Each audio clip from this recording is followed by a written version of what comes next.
So it's 2 p.m. and trying to reinforce all stereotypes about Switzerland. We have to start on the clock. So welcome to the special session or track about applied explainable AI. I'm super proud to see that there's so many people in the room, and of course we are all super partial, but we do believe that it is an interesting topic with a lot of technical and scientific challenges to be solved, but at the same time it gets very real because it can impact people's lives. So it is something that goes into society. So super happy to have this, and thank you guys for coming. Now, one shameless plug of a slide. This is where I work. It's a private research center in Turin, Italy. We do research in every possible flavor. So we do fundamental research, we do applied and industrial projects, we do European projects, so funded research and teaching and tutoring, and in particular we do explainability and explainable AI in all these flavors. So if you're interested for any kind of scientific cooperation, please do get in touch.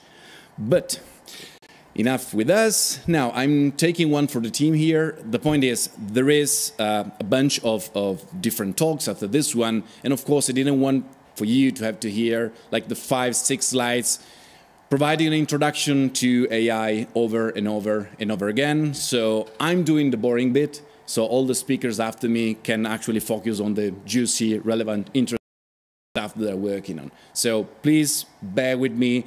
For some, possibly most of you, is going to be tremendously boring, but hopefully for at least someone else of you, is going to be useful to try and kind of create some common ground so that every subsequent talk can be built upon this. So be patient for a bit.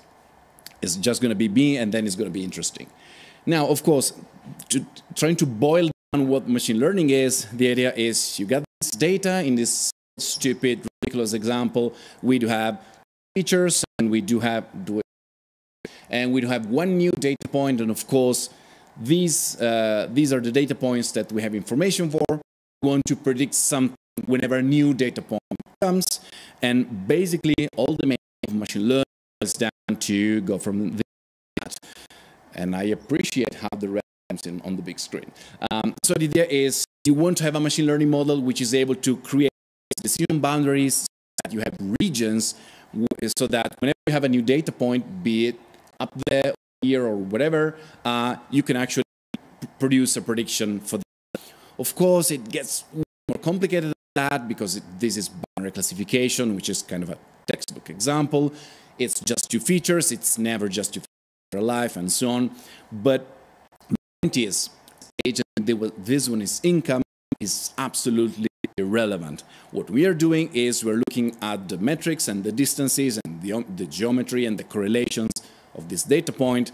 So what we do is we create the feature engineering phase, but at the same time, what we create is completely devoid of semantics.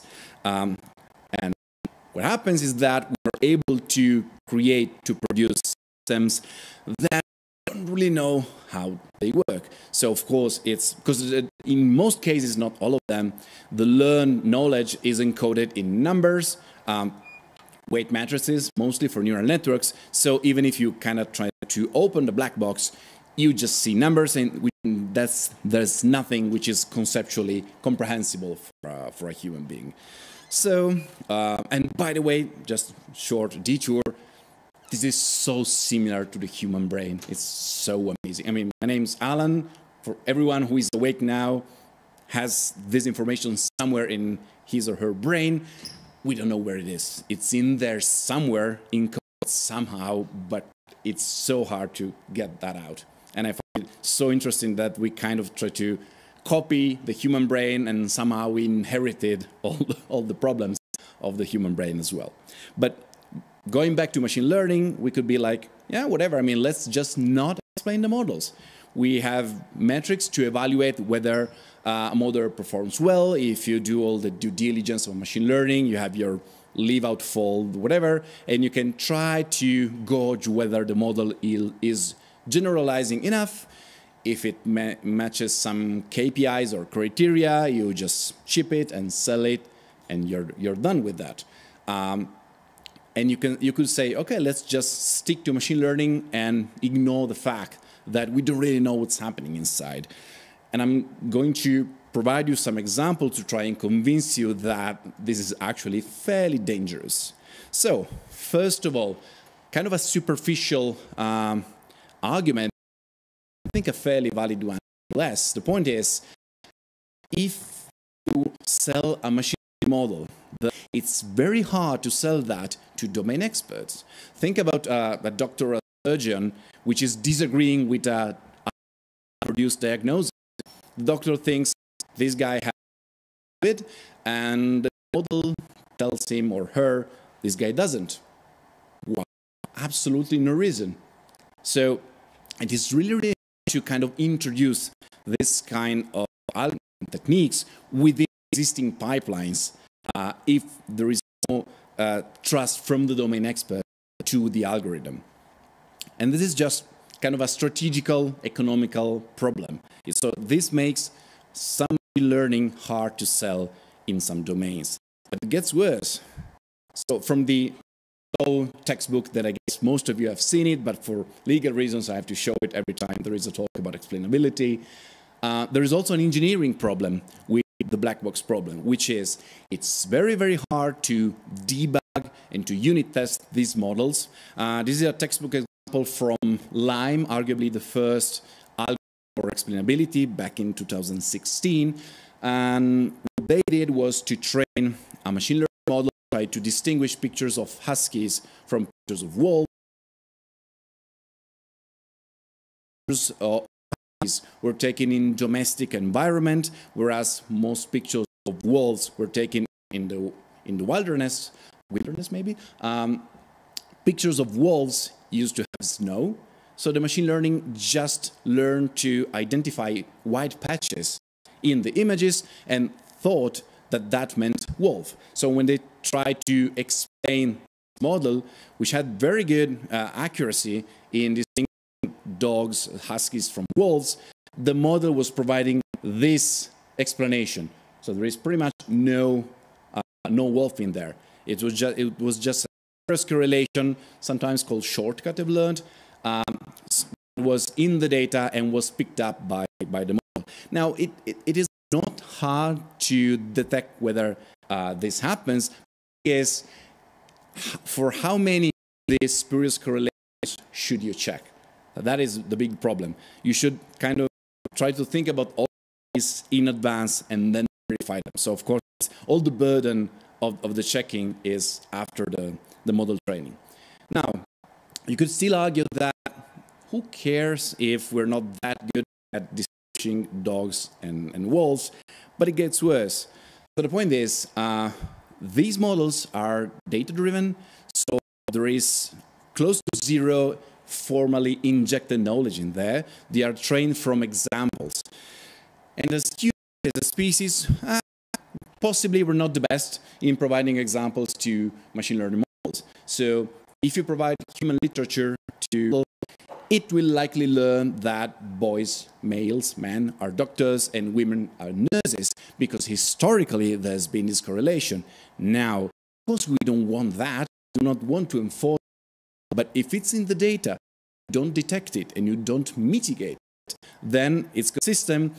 Maybe this system, when a woman applies for a position as a doctor, will reject CV because there's a feature, or maybe just with the name, the fact that the applicant is in fact a woman.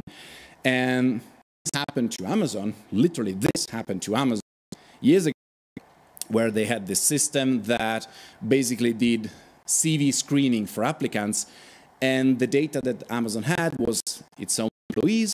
Most employees were male, so the system learned that in order to be a good Amazon employee, you had to be a man, which is clearly not what anyone would want. And you might argue that this is all technology, this is 6 years ago. Well, this is just an article from Bloomberg regarding GPT, and if I can actually point at the data, it's like 2 weeks ago, 3 weeks ago. So this thing is still very recent, very out there, so quite a problem. besides all this, which of course it's morally horrible, it could be open for litigations. There's also this huge piece of the puzzle. GDPR before and now the very recent AI Act. Basically, the idea is that AI systems are divided into risk categories. So the worst case applications like biometric identification are just prohibited in Europe. There is a huge chunk of AI systems which are deemed high risk, and for them, the AI Act, which is still to be enforced, will require some activities, including an explanation. I'm air-quoting a lot because it's not really clear from the legalese of your data point. You have your black box, your machine learning algorithm, which is providing you with some kind of outcome. Could be a diagnosis, could be a treatment, if be the price of a house, information about why the algorithm produced such output. So with explainability, you have some form of extra information. For instance, in the medical domain, if you do image-based diagnostics, you get this kind of explanations called heat maps. Well, basically, the explainability algorithm is telling you, look, the model, in order to produce this outcome, kind of looked at this area of the image. If it looks and sounds primitive, it's because it is, but this is arguably the state of the art. This is where we are. And so the idea is explainability is just enriching the output, the outcome of a machine learning model with extra information. Now, one problem is there are so many possible flavors of XAI. It depends a lot on the task. So explaining a classification problem is very different from explaining a clustering one. Data type, it's even worse. So if your machine learning model eats tabular data, it's one thing. If it works on images, totally different scenario. If it works on text or graphs or time series, I mean, it's all different scenarios and different techniques can be applied. There are many details of explainability algorithms. So some of them, for instance, they need to look into the black box. So they need to note, for instance, the weights and the parameters of the neural network. Some others just need to query the black box at will. So different approaches with different requirements, of course. And also the explanation type. So what comes out, what is produced as an explanation varies from one XAI technique to the other. As a very, very simple example, some explainers, they are what they're called attribution models, and they produce, let's say, feature importances, so that, okay, you have your data point, this is your outcome, and for instance, suppose one person applied for a loan in a bank, and the bank denies the loan, and this, by the way, is a high-risk system that will need to be explained according to the AI Act. An explainer producing feature importances would be like, okay, the fact that your contract is fixed term is the most important feature because you were denied the loan, yada, yada. And you could have like a number associated to every feature. Whereas some other explainers, they do what-if scenarios called counterfactual. And they're like, okay, this is your situation and you're not getting the money. But if you were, for instance, 5 years younger, and sadly, this is what happens, not in real life, but in counterfactuals. If you were 5 years younger, you would get the money, or if you had a different criminal record, for instance, you would get the money. So these are just two out of many possible flavors, kinds of explanations, and they are very, very hard to compare. So this slide is just to show you that there is not such thing as one explanation. There are many competing approaches based on different principles that work on different scenarios and produce different outcomes.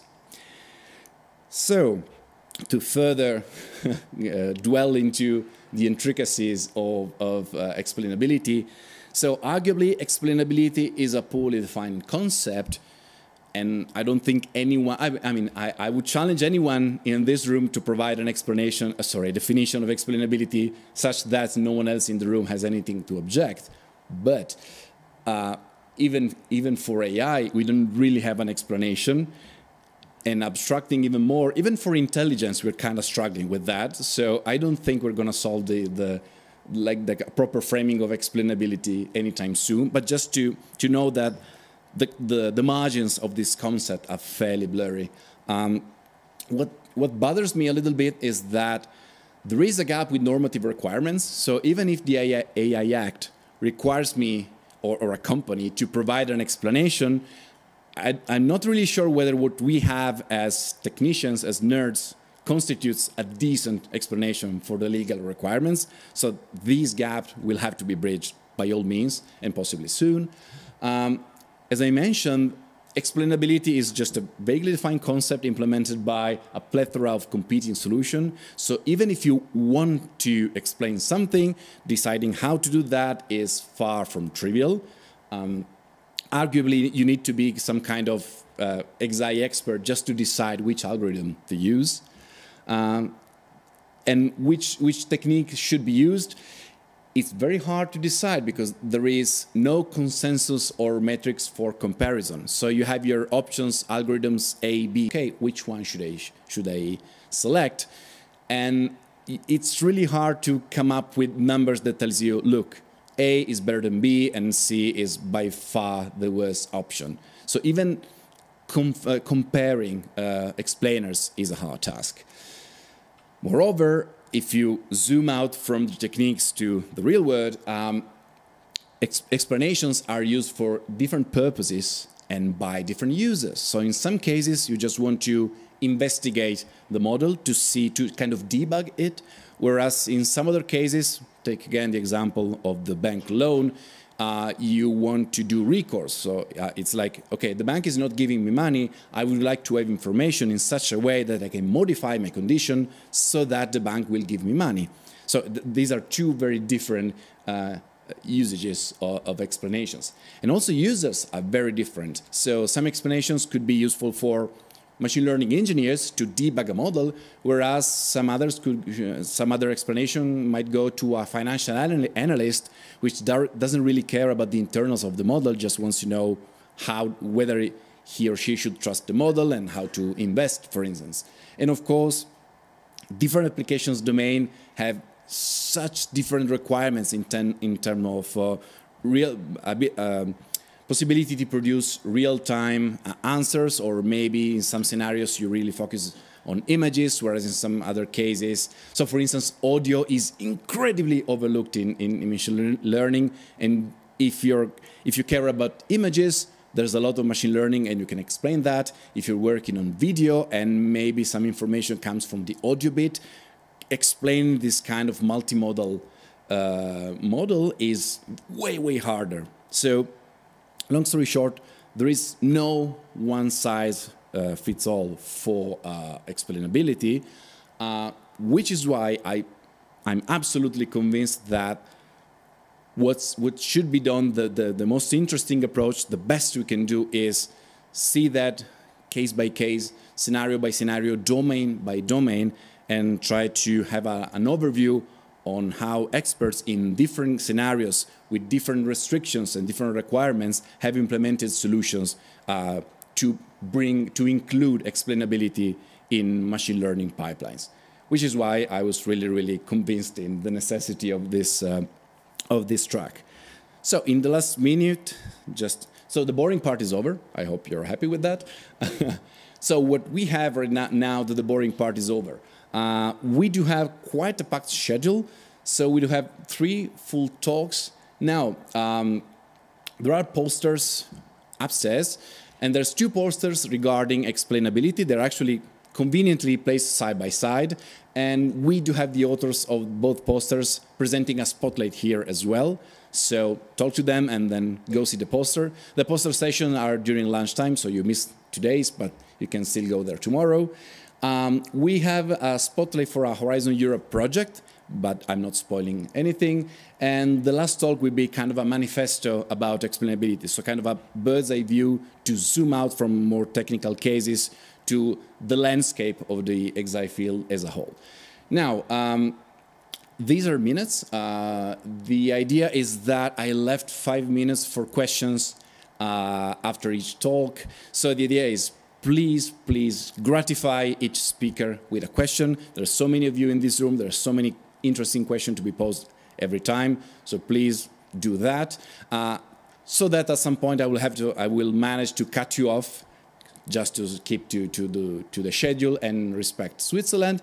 But hopefully you can carry on with the networking and the conversation after each talk is over. Now, we're done with this, and we can start with the first talk.